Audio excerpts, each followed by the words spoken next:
কক্সবাজারের উপর একটা বই আছে, যেটি আসলে বাংলাদেশি মানুষ মনে করতো যে কক্সবাজার মনে হয় শুধু সমুদ্র, কিন্তু আমরা দেখিয়েছি প্রত্নতাত্ত্বিক জরিপের মাধ্যমে যে কক্সবাজারে প্রায় 100টি হেরিটেজ রয়েছে। আসলে আমাদের 21শে বইমেলা এই বছরে 2025 খুব সুন্দরভাবেই শুরু হয়েছে।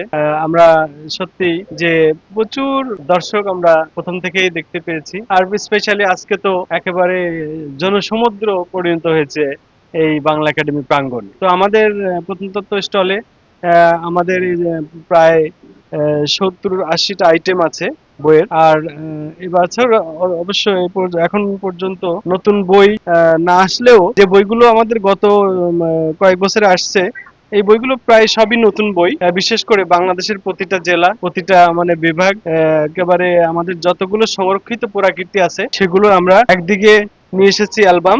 এই অ্যালবাম গুলো আমরা নিয়েছি 8টা বিভাগের অ্যালবাম। আমাদের মানে এখন প্রচুর দর্শক পছন্দ করে। সেই সাথে সাথে যারা গবেষক তাদের জন্য আমরা নিয়ে আসছি এই মানে কি বলবো যে বিস্তারিত, মানে এটাকে গবেষণাধর্মী বই।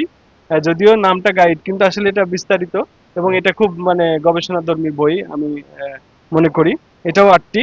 তাছাড়াও আরো বই আছে পাহাড়পুর, মহাস্থান, তারপরে পুঠিয়া রাজবাড়ি, তারপরে আমাদের কক্সবাজারের উপর একটা বই আছে, যেটি আসলে বাংলাদেশি মানুষ মনে করতো যে কক্সবাজার মনে হয় শুধু সমুদ্র, কিন্তু আমরা দেখিয়েছি প্রত্নতাত্ত্বিক জরিপের মাধ্যমে যে কক্সবাজারে প্রায় 100টি হেরিটেজ রয়েছে এবং এই হেরিটেজ গুলো অত্যন্ত গুরুত্বপূর্ণ।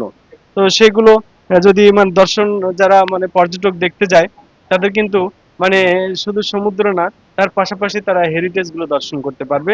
এইভাবে আমরা মোটামুটি সারা দেশ কভার করার চেষ্টা করছি। এরকম এখানে একটা টেম্পল আছে, এটি একটা অসাধারণ মানে প্রকাশনা আমাদের আসছে। তারপরে আমাদের এই যে মুঘল ফোর্ট, মুঘলদের যে দুর্গ, বাংলাদেশের যে বিখ্যাত দুর্গগুলো ছিল, যেরকম কি বলে লালবাগ দুর্গ, সোনাকান্দা দুর্গ, তারপরে ইদ্রাকপুর দুর্গ, হাজীগঞ্জ দুর্গ, এই দুর্গগুলোর মানে ডিটেলস এখানে চলে আসছে দুর্গের উপরে বইটাতে। এছাড়া আমাদের এখানে চট্টগ্রামের বই আছে। তারপরে আমাদের এখানে আপনারা পাবেন কি বলবো যে কুমিল্লার বিস্তারিত, কুমিল্লাতে ইটাখোলা মুড়া আছে, রূপবান মুড়া আছে, তারপরে নেত্রকোনা একটা আছে রয়্যাল বাড়ি, এটিও একটা গুরুত্বপূর্ণ। তাছাড়া আরো আছে জাতিতাত্ত্বিক, এটি একটি ব্যতিক্রম যে এশিয়াতে একটা বিখ্যাত মিউজিয়াম আছে চট্টগ্রাম, সেটির বইও আছে এখানে। দর্শনার্থীরা এটা নিয়ে তারা মানে এই বাংলাদেশে যে কত রকম জাতি আছে সেই জাতিগুলো সম্পর্কে জানতে পারবে। ধন্যবাদ। আর সেই সাথে সাথে আমাদের কিছু সুবিনির আছে, মগ রয়েছে। এই মগগুলো আপনারা মানে আত্মীয় স্বজনকে গিফট করতে পারেন।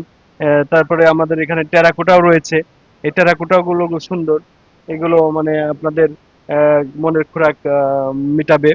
এবং সেই সাথে সাথে আমাদের এখানে যে পোস্টার গুলো দেখতে পাচ্ছেন, এটা প্রায় 30 রকমের পোস্টার আছে। এই পোস্টার গুলো মাত্র 20 টাকা।